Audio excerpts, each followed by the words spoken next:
Coucou tout le monde, aujourd'hui on se retrouve pour un nouveau tutoriel. On va apprendre à faire des tartelettes.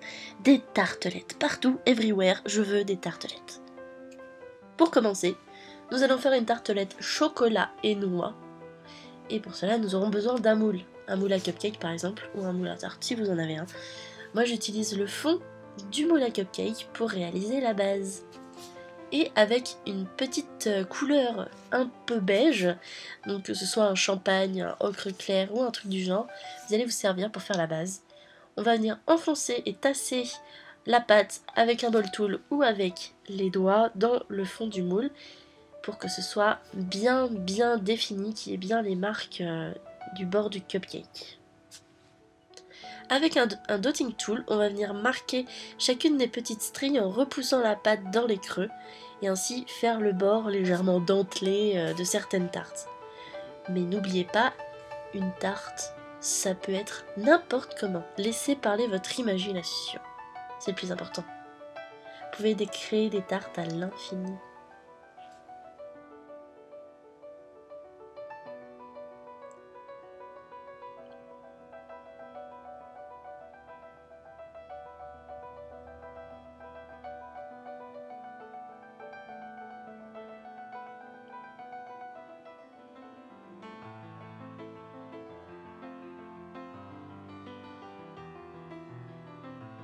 On va venir maintenant appliquer un effet cuit en utilisant du pastel sec.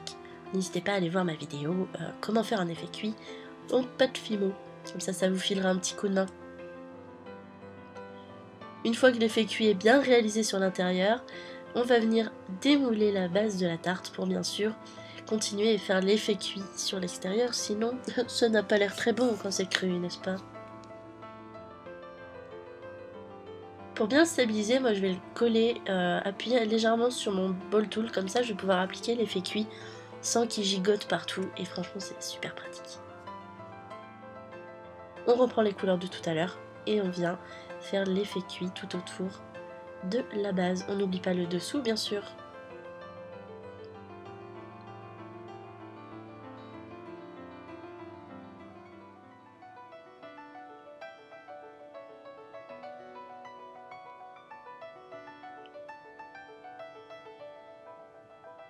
Maintenant que notre base de tarte est faite, il ne reste plus qu'à la garnir.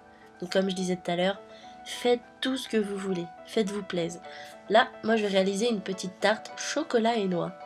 Oui, chocolat et noix, mon petit plaisir en ce moment.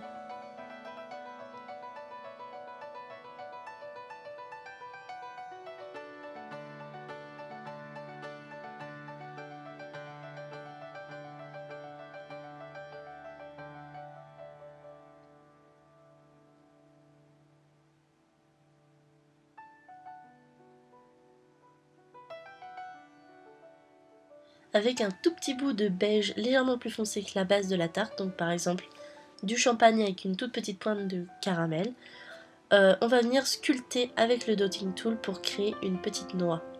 N'hésitez pas à aller voir sur internet des photos de noix, comme ça vous serez plus aidés, parce que c'est vrai que c'est assez compliqué à faire dans le détail.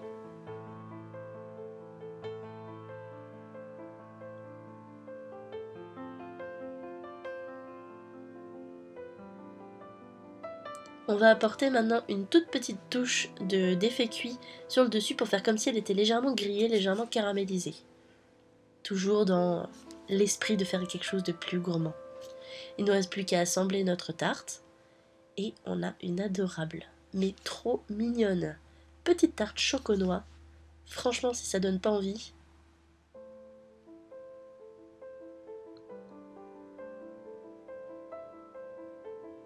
On va passer à la suivante maintenant, qui va être une tarte sur base de crème avec des petites fraises et des petites myrtilles, genre fruits des bois.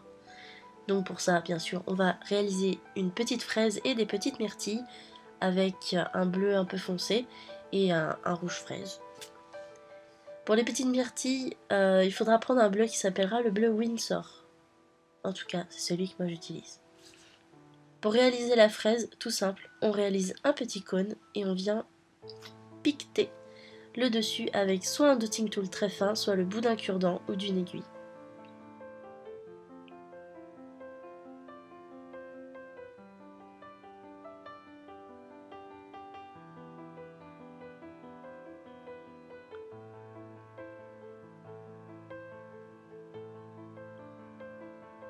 Pour les petites myrtilles, rien de plus simple, il faut faire de toutes petites boules, mais vraiment minuscules, avec notre couleur bleue.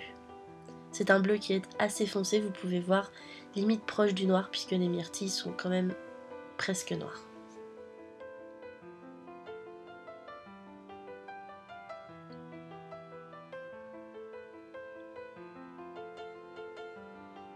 Et avec le dotting tool, on va venir faire un tout petit trou sur le dessus de la myrtille pour marquer justement la base de la tige. Et maintenant, il ne reste plus qu'à assembler notre tarte avec tous les fruits qu'on a réalisés.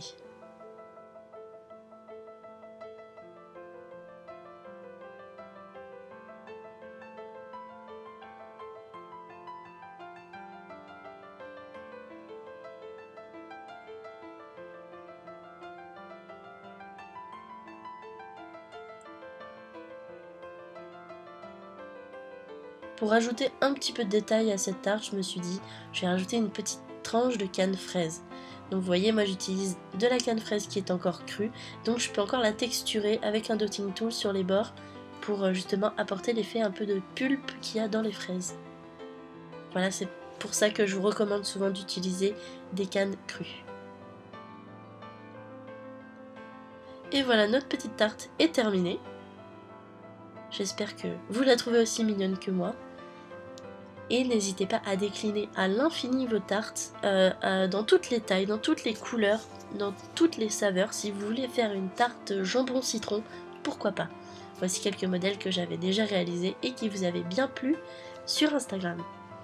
Sur ce, je vous fais des méga bisous les enfants. On se retrouve très vite pour de nouvelles vidéos, pour de nouveaux tutos et de nouvelles revues. Je vous embrasse et on se retrouve sur les réseaux sociaux. Ciao ciao!